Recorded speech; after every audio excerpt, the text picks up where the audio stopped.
We continue our study in the book of Peter, First Peter. We are still in chapter 1. Today we move to a new section that begins verse 13. Peter, in light of all that he has been saying about salvation and about us receiving the gift of salvation and being certain that we are saved and looking forward to our final salvation when Jesus Christ, the Son of God, returns. He begins this paragraph by explaining to the Christian how we can live day by day so that that day that we look forward to can be a reality in our lives. Verse 13, he says, "Wherefore, gird up the loins of your mind, be sober, and hope to the end for the grace that is to be brought unto you at the revelation of Jesus Christ." Peter, Peter here normally uses the term of a soldier and use the soldier as an example of how we should live. A soldier dresses for movement. He dresses in a manner that when he has to move forward or flee into swift action, his garments does not keep him back. And so Peter is using that same idea and saying, gird up your minds. Gird it up and protect it, because the enemy is after your mind. He is saying, in essence, make sure, be absolutely sure that you are not missing God's grace. Be certain that God's grace is upon your life and you have the salvation that comes from God. Not man-made salvation, but the salvation that comes from God. He is saying to us that our duty is to pursue God's grace and salvation. Pursue it with all that we have. Pursue it with every strength, every bit of energy in our body. Go after it. Because if we would gain the world and lose our own souls, then we would have gained nothing. So he's saying that we need to pursue it. But he doesn't leave us to figure it out for ourselves. He gives us three things that we need to do in our pursuit of God's grace and salvation. And the first one we read in the text, he says, gird up the loins of your mind. You see, friends, your mind is like a treasure chest. Therein, you have all sorts of valuable treasure. And you have to protect your mind.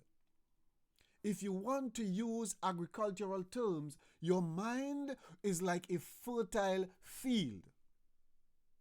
And whatever seed you deposit there will grow, will flourish, will bring forth fruit. So it is important, absolutely necessary, that you put therein seed that would bring forth good fruit. If you would throw dangerous seeds, it will bring forth dangerous plants that will give dangerous fruit. So if you are seeking to gain righteousness, then the seeds you plant must be righteous seeds. If you are seeking to live holy, then the seeds you plant therein must be holy. The Bible gives us in Philippians chapter 4 and verse 8 some very important advice. It says that when it comes to our mind, we should do this. We should consider with every force in our body, and we should focus upon these things. We should focus upon whatsoever things are true. The truth is, many of us spend too much time focusing on things that are not true, focusing on things that are made up, focusing on things that are just fictitious, and not spend enough time focusing on those things that are true. I'm saying to you, in essence, saints of God, the Word of God is truth. And the Christian will fall in love with the Word of God. And let's be realistic. I'm not saying here that the Christian has to be reading the Word every minute of the day. For we live a real life and there are other things to do. But I am saying that the Christian must dwell and meditate and spend time, valuable time, on the Word of God. It is better to spend time on the Word of God than to sit in front the television watching movies after movies half a day, soaking in and planting seeds that would not bear fruit unto righteousness. And I think you get the point. So he's saying we need to focus on whatsoever is true, whatsoever things are honest, whatsoever things are just, whatsoever things are pure, whatsoever things are lovely, whatsoever things are of good report.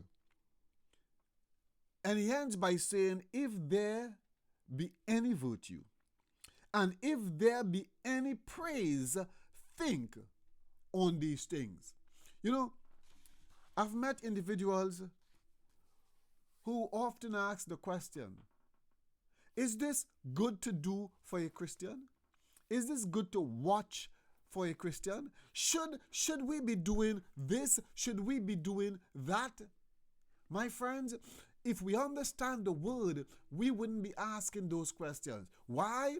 Because God has given us in His Word what the standards ought to be. And this text, Philippians chapter 4 and verse 8, is a text that we can use as a standard for whatever we seek to do. Ask ourselves, is it true? Is it honest? Is it just? Is it pure? Is it lovely? Can there be a good report from it? Is it virtuous? Is it praiseworthy?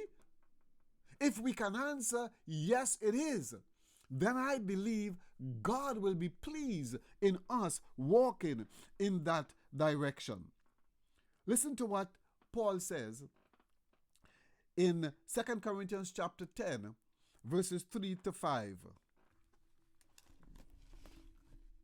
For though we walk in the flesh, we do not war after the flesh. For the weapons of our warfare are not carnal, but mighty through God to the pulling down of strongholds, casting down imagination and every high thing that exalteth itself against the knowledge of God. There is a vital key. Casting down imaginations. Imagination is what we dwell, what we feed the mind on, what we meditate on or think about.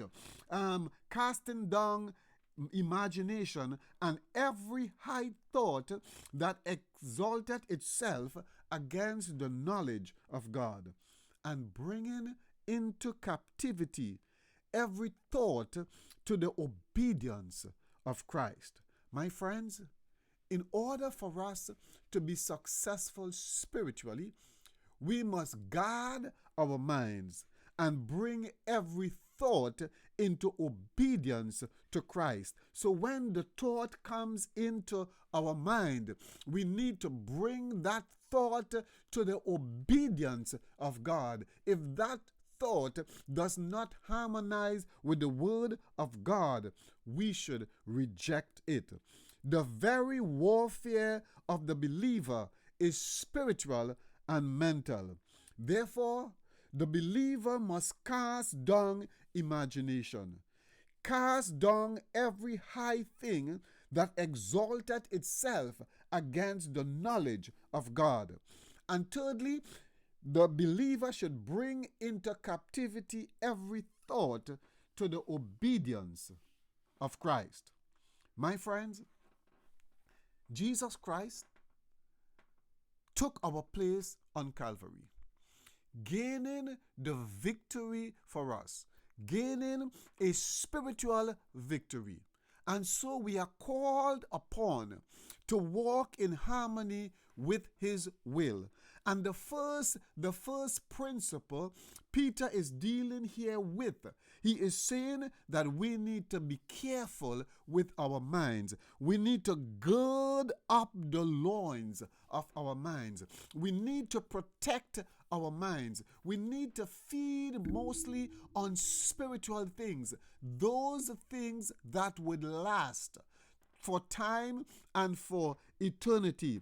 My prayer this morning is that you would see the necessity to spend more time with spiritual things and to turn away from the things that absorb our time, our mind, our attention, that are just fleeting. May God fill you with his spirit, fill you with power, so that you can make the right decisions, so that you can dwell on things that are eternal and receive power from him to gird up the loins of your mind, so that your mind can be free and can be used by him as a channel to fulfill his will. May God bless you.